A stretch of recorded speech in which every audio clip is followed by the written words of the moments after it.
जननीं शारदां देवीं रामकृष्णं जगद्गुरुं पादपद्मे त्वयोश्रित्वा प्रणमामि मुहुर्मुहुः।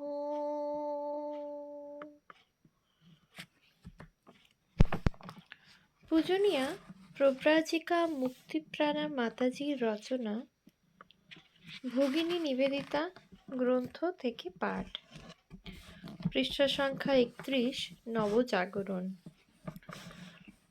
লন্ডনে এবার প্রথমেই যে সকল পুরাতন অনুরাগী স্বামীজীর চারিপার্শ্বে সমবেত হইয়াছিলেন, মার্গারেট নোবেল তাহাদের অন্যতম।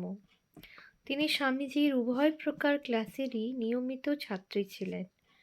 স্বামীজী যে বাণী প্রচার করিয়াছিলেন তাহার উপর গভীর চিন্তা মার্গারেটের সম্মুখে ক্রমশ এক নূতন জগৎ উদ্ঘাটিত করিতেছিল।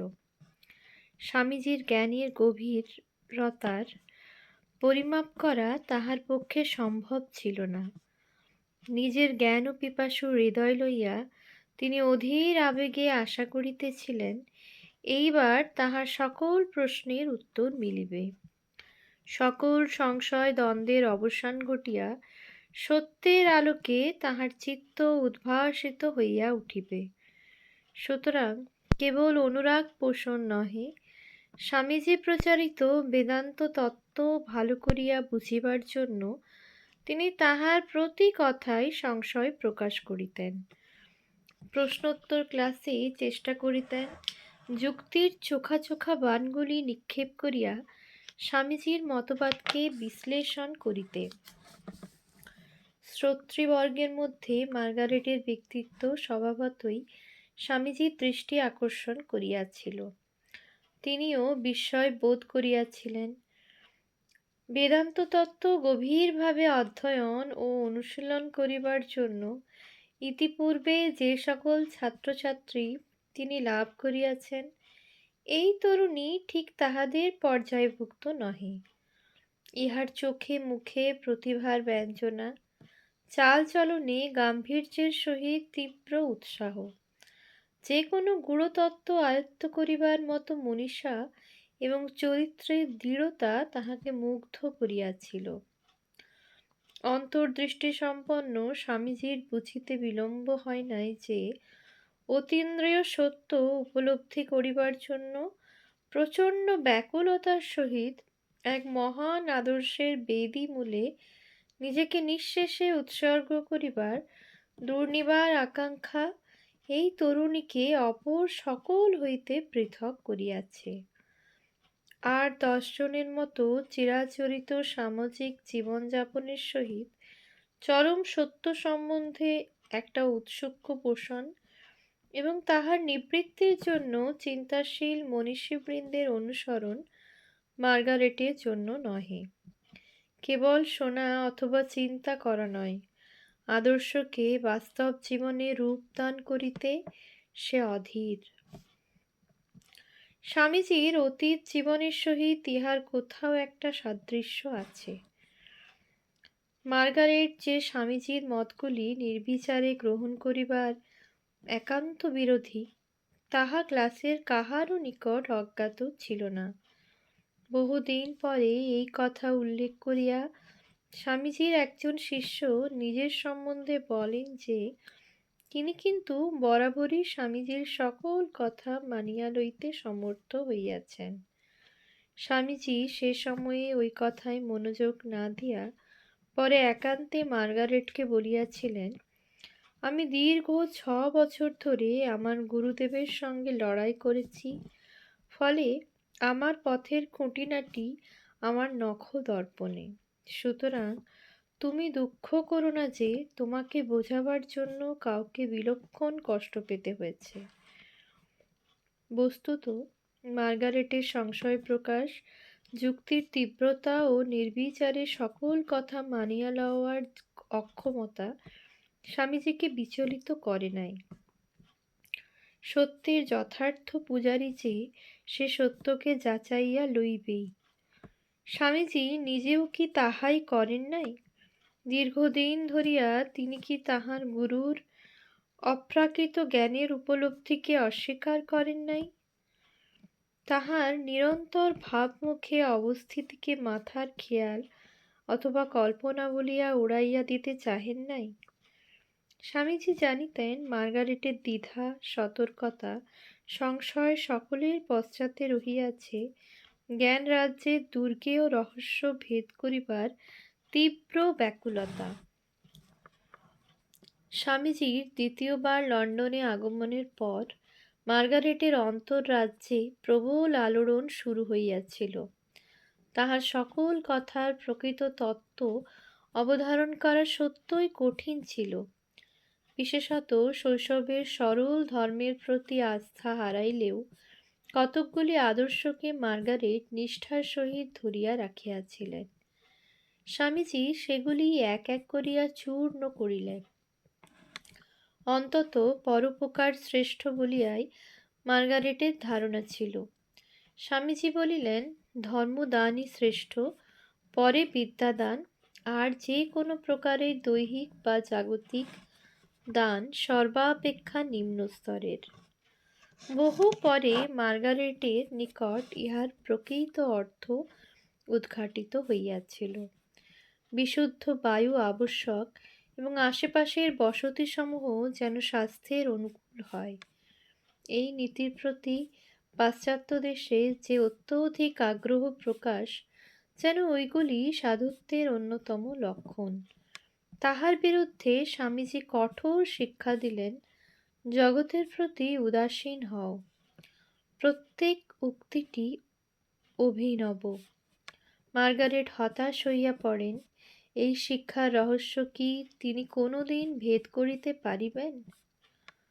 যে সকল অসাধারণ পুরুষ কুশলতার সহিত সাংসারিক সকল কার্যের সুব্যবস্থা করিতে পারেন, তাহাদের প্রতি মার্গারেটের যে শ্রদ্ধা ছিল, তাহারও পরিণতি ঐরূপ ঘটিল।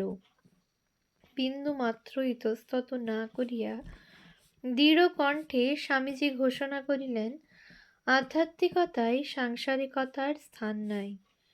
Spirituality can not tolerate the world. Margaret ক্রমশ বুঝিতে আরম্ভ করিলেন, জগৎ সম্বন্ধে তাহার ধারণা পরিবর্তন করিবার সময় আসিয়াছে।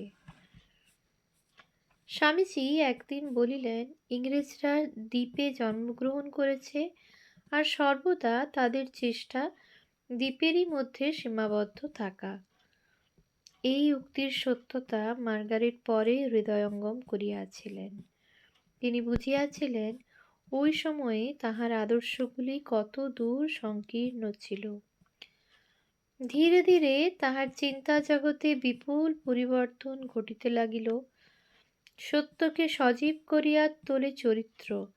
সর্বপ্রকার সাহায্যের সফলতা নির্ভর করে প্রেমের উপর।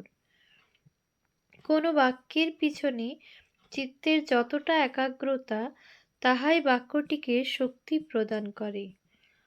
পরীক্ষার দ্বারা মার্গারেট এই তত্ত্বটির সত্যতা উপলব্ধি করিলেন।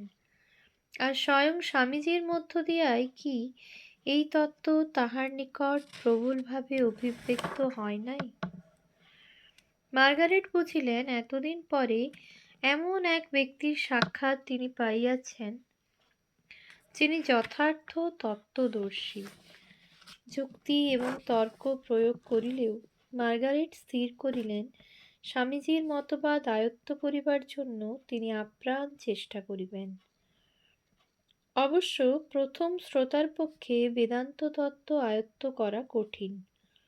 বিশেষত মার্গারেট দেখিলেন, কয়েকটি তথ্য পাশ্চাত্য চিন্তাধারার নিকট সম্পূর্ণ বিজাতীয়, ফলে বহু সময় বিরাগ সঞ্চার করে। যেমন পুনর্জন্ম শব্দটি তাহার দুর্বোধ্য বলিয়াই মনে হইল, সেই রূপে অজ্ঞানী পাপ এই তথ্য কেবল অপরিজ্ঞাত তাহা নহে। পাপ সম্বন্ধে বেদান্তের সিদ্ধান্তটি খ্রিস্টান ধর্মের সম্পূর্ণ বিপরীত। তবে বেদান্তোক্ত মানুষের প্রকৃত স্বরূপ এবং আভাসিক সত্তার মধ্যে যে আপাত বিরোধ ও তাহার সমাধান, চিন্তা জগতে বোধ করি তাহার স্থান সর্বোচ্চ। কিন্তু এই সকল বাদ দিলে সকল ধর্মেই সত্য বিদ্যমান। বেদান্তের এই সমন্বয় সাধন মার্গারেটের মনে হইল সর্বাপেক্ষা মূল্যবান তত্ত্ব। যে ধর্ম বিশ্বজনীন উদারতা প্রচার করে এবং শিক্ষা দেয়, আমরা সত্য হইতে অধিকতর সত্যে উপনীত হই, মিথ্যা হইতে সত্যে নহে, সেইরূপ একটি ধর্মের ধারণাই তাহার নিকট যথেষ্ট। এইরূপ ধর্মই তিনি অন্বেষণ করিতেছিলেন। মার্গারেট লক্ষ্য করিলেন, বেদান্তের এই সর্বজনীনতা কেবল তাহার নিকট নহে, পরন্তু বিভিন্ন মতাবলম্বীগণের মধ্যে একটি চমৎকার সামঞ্জস্য বিধান করিয়াছে। যাহাদের দৃষ্টিভঙ্গি উদার, তাহারা বিশ্বের যে কোনো প্রান্ত হইতে প্রচারিত সত্যকে আলিঙ্গন করিবার জন্য উন্মুখ। মার্গারেট দেখিলেন, ওই সকল উদার হৃদয় ব্যক্তিগণের ধর্ম সম্বন্ধে পুরাতন অভিজ্ঞতাগুলি বেদান্তের আলোকে সমুজ্জ্বল হইয়া উঠিয়াছে। আবার যে সকল তত্ত্বপিপাসু গভীর অনুরাগের সহিত রহস্যময় কাব্য সাহিত্য অধ্যয়ন করিতে গিয়া কখনো কখনো তাহার মধ্যে এক অতীন্দ্রিয় সত্তার চকিত স্ফুরণ উপলব্ধি করিতে সমর্থ হইয়াছেন, তাহাদের নিকট স্বামীজীর সোহম ধ্বনি যেন চিরপরিচিত। পূর্বে তাহা উচ্চারিত হয় নাই মাত্র। সর্বোপরি মার্গারেটের মনে হইল, খ্রিস্টান ধর্মনিহিত নিঃস্বার্থ সেবার প্রবল আকাঙ্ক্ষাকে যুক্তি দ্বারা সমর্থন ও পূর্বলব্ধ অভিজ্ঞতাগুলির মধ্যে সমন্বয় সাধনের জন্য মানবের ঐরূপ মহান তত্ত্বেরই প্রয়োজন।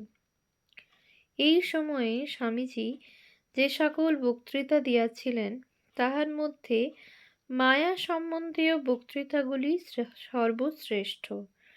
ইংরেজি ভাষায় মায়াবাদ ব্যাখ্যা করা এক দুরূহ ব্যাপার, এবং প্রাচ্য দর্শনের সহিত পরিচয় না থাকিলে শ্রোতার পক্ষেও উহার অনুধাবন বিশেষ কঠিন। তথাপি স্বামীজী মায়া সম্বন্ধে তাহার ধারণাগুলি শ্রোতাদের হৃদয়ে দৃঢ়বদ্ধ করিয়া দিতে চেষ্টা করিয়াছিলেন। মায়াবাদের বাস্তবতা প্রদর্শন ও ব্যাখ্যাকালে তিনি বলিলেন, এই জগৎ যে ধোঁকার টাঁটি, ইহাতে যে সুখের লেশ মাত্র নেই, কেবল পরিশ্রমী সার। আমরা যে ইহার সম্বন্ধে কিছুই জানি না, অথচ জানি না ইহাও বলিতে পারি না। ইহা কোনো মতবাদ নহে, পরন্তু বস্তুস্থিতির উল্লেখমাত্র। স্বপ্নের মধ্যে অর্ধনিদ্রিত অর্ধজাগরিত অবস্থায় সঞ্চরণ, সমগ্র জীবন এক অস্পষ্ট কুহেলিকার মধ্যে যাপন, প্রত্যেকের ইহাই অদৃষ্ট। সমগ্র ইন্দ্রিয়জ জ্ঞানেরই এই পরিণতি, আর ইহারই নাম জগৎ। উৎস: the master as I saw him, page 21।